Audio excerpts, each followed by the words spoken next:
que más recuerdas.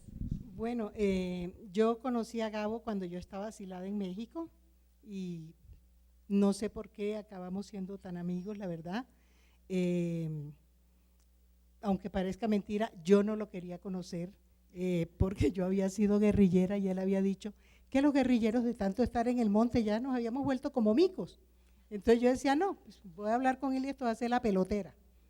Pero el asunto es que finalmente un día estaba yo en un sitio y un amigo que estaba hablando por teléfono me dijo, mira, te están llamando al teléfono, y yo pasé al teléfono y me dijo, ajá, con que no me quieres conocer. Y yo le dije, uy, no, qué pena, yo estoy colorada. No, a mí me dijeron que tú no te pones colorada nunca.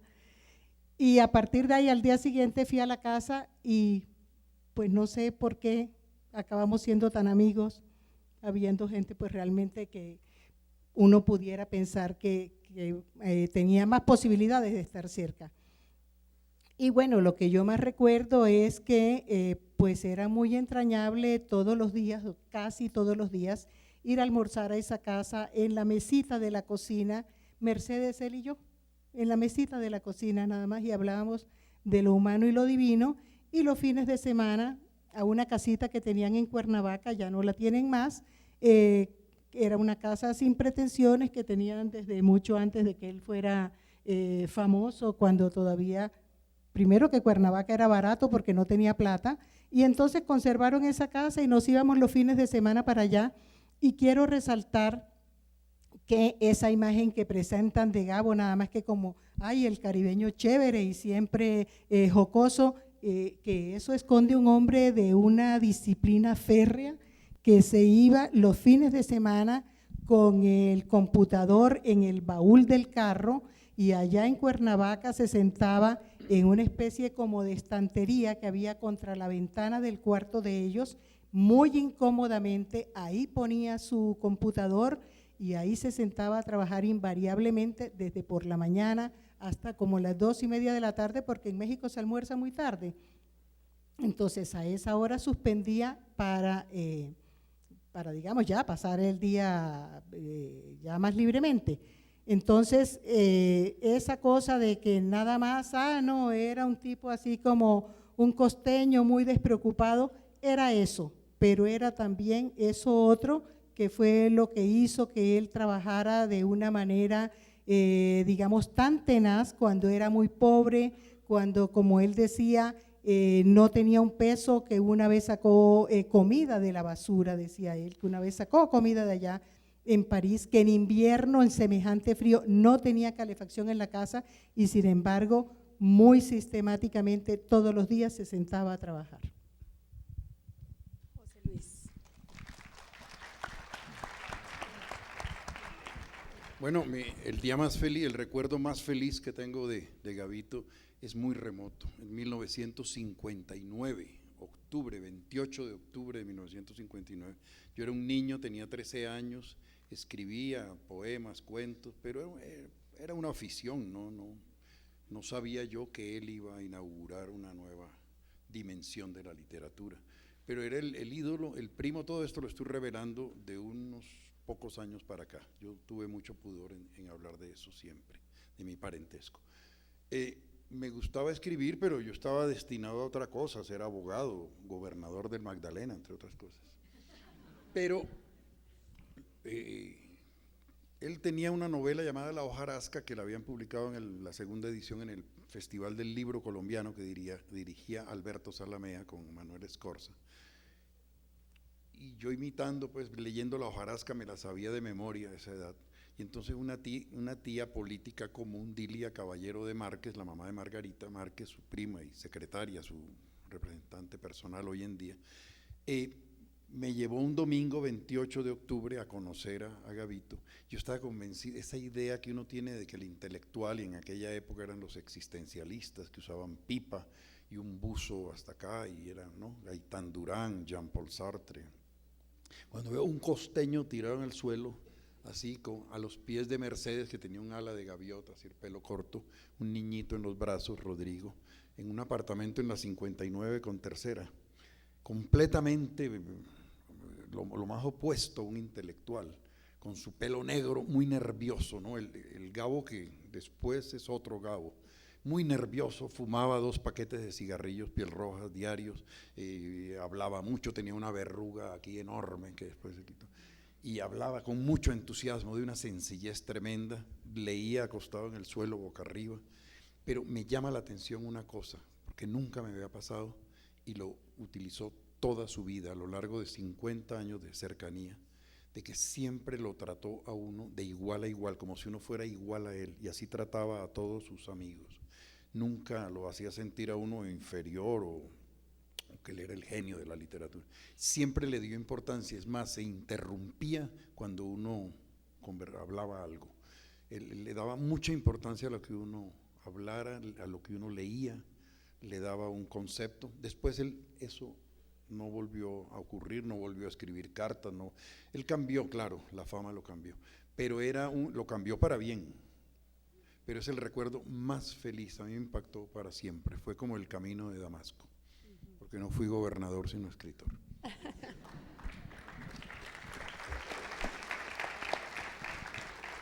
Estábamos ahora antes de empezar hablando sobre las dedicatorias, sobre esa, Wendy decía ahora, él tenía un libro para cada uno y tenía una palabra para cada uno, y lo que yo he ido reconstruyendo de lo que cuenta quienes han sido cercanos a él es que hacía unas dedicatorias maravillosas, todas pensadas para quien iba a ser. Cuéntanos, Seher, sobre esas dedicatorias de Gabo. Una vez estábamos en la casa y entonces me fue a dedicar un libro y ahí había varios mexicanos, había como gente mexicana y estaba Álvaro Mutis, el único colombiano que estaba ahí. Y entonces me pone en la dedicatoria, para Seher con la condición de que no se lo dé a nadie. Y digo, pero óyeme, ¿cómo me vas a poner eso ahí delante de esta gente? No, ellos no entienden eso. Y entonces empiezan él y Mutis a decir cosas ahí en doble sentido que los mexicanos no entendían. Ay, es que Seher lo da. Ella no se lo han pedido cuando ya lo está dando, no sé qué. Y el libro Ojos de Perro Azul me puso para Seher de su perro más perro.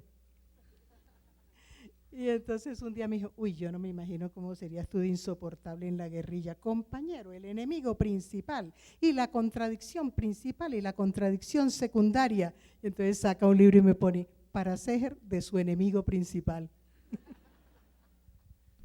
Y tú también tenías una historia sobre… Yo le dije una vez a Gabito, yo creo que el género literario más difícil es el de la dedicatoria. Digo, dímelo a mí, que a veces me toca no solamente improvisar, repetir, dibujar un girasol o una flor, sino que a veces no sé el nombre de la persona y la persona está convencida de que yo me acuerdo. Tenía que hacer una cantidad de… Un día estábamos en La Habana en casa de Pablo Milanés con mi esposa, con Gladys, estábamos discutiendo, Mercedes nos estaba sirviendo una comida muy rica, estaba Carlos Varela, bueno, todos los amigos. Y estábamos discutiendo y Gabito nos pilló y dice, ¿qué es la cosa que está ahí? No, es que Gladys me dice esto, todas las mujeres son insoportables, me dijo. Después fue cuando ella le pasó el libro y dijo, para Gladys la única mujer soportable. ¿Tú quieres? Bueno, su última novela que tengo, yo estaba en Barcelona y se publica Memorias de mis putas tristes y recibo, porque él estaba en México y yo estaba allá, su última dedicatoria para mí que dice, yo no creo que debo abundar mucho más, la dedicatoria dice, a Wendy, la hija que nunca tuve. Para mí fue muy importante. Yo creo que ya después de eso estaba todo dedicado. No, ya lloramos todos. Wendy, ¿cómo era Gabo en Cuba? ¿Cómo era la vida de Gabo en Cuba? ¿Qué tan presente, qué tan público, qué tan amado era Gabo en Cuba? Yo estoy muy dolida porque mi país nos hizo duelo nacional. Todos los problemas políticos que ha tenido Gabo, amén de Colombia, que tienen sus rollos propios en los que yo no debo intervenir. El resto de los problemas, de las contradicciones políticas que tuvo Gabo fueron por su intervención y por su amistad con Fidel Castro. Sin embargo, yo soy muy crítica con mi país porque tengo el derecho, soy cubana y nunca me fui, y soy de izquierda y soy hija de una mujer que dejó todo por ese país. Por tanto, mi relación con Gabo y la política cubana era muy fuerte. Nosotros teníamos discusiones muy hermosas, con mucho sentido del humor, nunca perdimos eso. Mi corazón a la izquierda y mis intenciones eran de mejorar todo eso, pero con mucha gallardía, porque yo era la cubana y él era el premio Nobel, pero yo era la cubana. Y yo recuerdo una vez que yo le dije, Gabo, pero es que yo soy el pueblo, yo soy la que te estoy contando lo que está pasando. ¿Y qué tú piensas? O sea, si tú vivieras como yo con la libreta de abastecimiento, ¿saben qué es una libreta de racionamiento?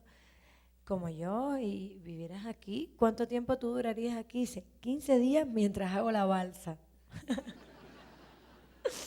Aunque realmente era un hombre que amaba mucho Cuba y que yo creo que tenía una amistad profunda, sincera con Fidel. Y aprendí con él que los amigos de los amigos no se critican, que esos son sus amigos. Aunque yo tuviera muchísimas cosas que decirle. Pero yo creo que las cosas que yo le decía era cuando yo caminaba con él por La Habana y él veía todo lo que nos estaba pasando. Y yo creo que el gesto de estar juntos en La Habana era, para mí, señores, la mayor, vamos a decir, expresión de la democracia.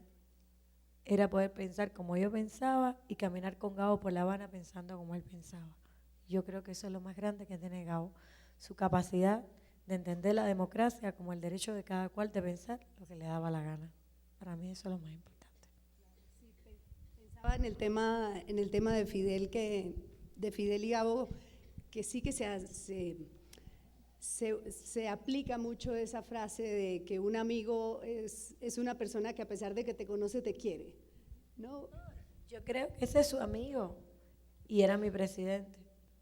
Él no lo tenía de presidente, él lo tenía de amigo. Y una cosa es querer y otra cosa es padecer. Tú puedes tener un amigo que está casado con una persona que la está padeciendo, pero sin embargo esa persona puede ser tu amiga y tú no entiendes lo que está pasando. Pero yo creo que Fidel y Gabo tenían sí una amistad entrañable y sincera. Y yo creo que el pueblo cubano siente a Gabo como sintió al Che, suya, y que es una diatriba de amor. O sea, yo creo que la casa de Gabo debería ser museo, cosa que no está resuelta. Porque si hay un museo de un gringo que se llama Ernest Hemingway, ¿cómo no va a haber una casa donde fue todo el mundo, donde la gente llegaba a que Gabo le bautizara una hija porque se llamaba Amaranta, donde la gente llegaba a preguntarle si una muñequita tenía pava o no tenía pava, donde la gente llegaba a que Gabo le firmara libros o que le llevara a su hijo a la escuela de cine. Yo creo que Gabo es costeño, como yo, como Mercedes, somos costeños de otro Caribe enfrente, y que yo creo que Gabo es el perfecto premio Nobel que nosotros nunca tuvimos, y yo creo que la casa hay que inaugurarla. Pero esas son mis guerras que no tengo por qué venirlas a discutir aquí, porque los trapos sucios se lavan en casa y ustedes tienen sus problemas, yo creo. Las guerras de Wendy se llama esto. Está sobradamente probado que Gabo era amigo de sus amigos y que era un magnífico amigo. Y ahora le decía a Seher, mencioné a Vargas Llosa por obvias razones, y entonces ella me dijo, yo sí quiero hablar de los examigos. Hablemos de los examigos, porque los examigos también lo describen a uno mucho. Sí, yo creo que son examigos porque ellos lo decidieron. Realmente Gabo nunca ha peleado con nadie. Nunca lo oí hablar de los dos que sabemos, uno extranjero y otro colombiano.